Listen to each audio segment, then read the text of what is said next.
नमस्कार, आप देख रहे हैं द इंडिया न्यूज 24 और मैं हूं आपके साथ वैशाली। भूमाफियाओं और बीजेपी नेताओं से परेशान देश के रक्षक पर बीजेपी सत्ता के नेता ने रौंद दिया सपनों का प्लॉट। देशभक्ति का उद्घोष संस्कार कहां है? बीजेपी के दम भरने वाले नेताओं के छतरपुर जिले में तो देश के रक्षक वायुसेना में सेवाएं देने वाला सैनिक एक सत्ताधारी नेताओं से दबंगई से परेशान है। अब सत्ता के दमक पर उस प्लॉट पर कब्जे की भिखारी नियत से पिलर गिरा दिए गए हैं।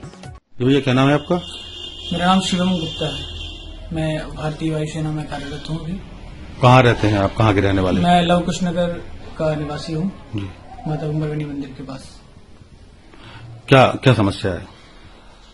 मेरा ये गिरधौरी और संजय नगर के बीच में एक प्लॉट था 30/50 का, जो मैंने 2016 में लिया हुआ था। उस प्लॉट पे मैंने उस समय जब लिया था रजिस्ट्री करवा रखी थी, नामांतरण और जो भी उसकी चीजें होती हैं वो सब करा रखी थी, और उसमें मैंने पिलर वगैरह भी बनवा रखे थे। कितने पिलर बनवाए थे आप? 6 पिलर बनवाए थे। जी, क्या हुआ फिर? तो अभी उसके बाद बीच में कई बार और लोगों की जमीन थी, बीच में पीछे अवधेश यादव की भी जमीन थी, बगल में दीक्षित जी की जमीन थी। तो उसके बाद उस जमीन का हम लोगों ने सीमांकन कई बार हुआ, 2, 4, 5 बार भी कई बार हुआ। तो आपके प्लाट का सीमांकन हुआ था क्या? हाँ, सारे प्लाटों का। नहीं, आपके प्लाट का छोटे प्लाट का सीमांकन हो जाता है? तरमीम नहीं हुई थी। तरमीम सीमांकन एक ही बात है।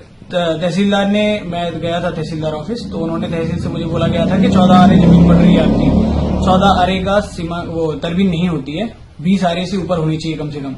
तो उन्होंने उसका तरमीम तो नहीं की थी, पर उसके बाद आरआई साहब और पटवारी। अच्छा, जो आपके अगल बगल लोग थे उनकी तरमीम हो गई थी?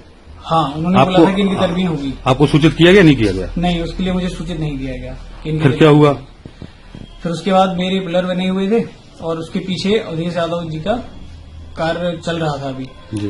तो अभी कल रात्रि में 11 तारीख की 11/1/2025 की रात्रि और 12 तारीख की सुबह उस बीच में, हाँ, इसके बीच में मेरे जो पिलर थे वो जो मैंने 30/50 में गाड़े हुए थे 30 फीट में, वो निकाल के उखाड़ के फेंक दिए गए हैं। वो बीच में कोई 20 फीट में है, कोई 15 में, कोई 17 में, ऐसे करके बिखरे हुए हैं और उसको जेसीबी के द्वारा बराबर कर दिया गया, लेवल कर दिया गया है। उसके बाद जैसे मैंने उसको देखा तो मैंने तुरंत जाके थाने गया, उसमें एफआईआर के लिए आवेदन दिया। किस थाने में से एफआईआर किया? लव कुश नगर थाने में आवेदन दिया है। तो तुरंत पुलिस भी गई और 100 नंबर डायल करके मैंने कंप्लेन भी रजिस्टर कराई है। उसके बाद पुलिस भी गई हमारे साथ, उन्होंने पंचनामा भी देखा और उसके बाद उन्होंने खुद देखा कि हाँ, इसमें जेसीबी के टायर बने हुए हैं और उसके बाद जेसीबी के टायर वगैरह भी दिख रहे हैं साफ साफ। हाँ, और वो पिलर ऐसे हैं कि उसको किसी ने ऐसे प्लेस किया हुआ, जस्ट मतलब उठा के रख दिया है। तो वो पिलर को हिला रहे हैं तो पिलर भी उखड़ रहे हैं। वो क्या चाहते हैं आप? तो उससे क्लियर कर पता चल रहा है कि किसी ने रात में ये रख दिया वहां पे। मैं बस ये चाहता हूँ कि मुझे मेरा 30/50 का जो प्लॉट है, छोटा सा प्लॉट है, वो मिल जाए और मुझे किसी की जमीन से कोई मतलब नहीं है। मुझे बस अपने 30/50 का प्लॉट चाहिए जो कि मेरे रजिस्ट्री में है।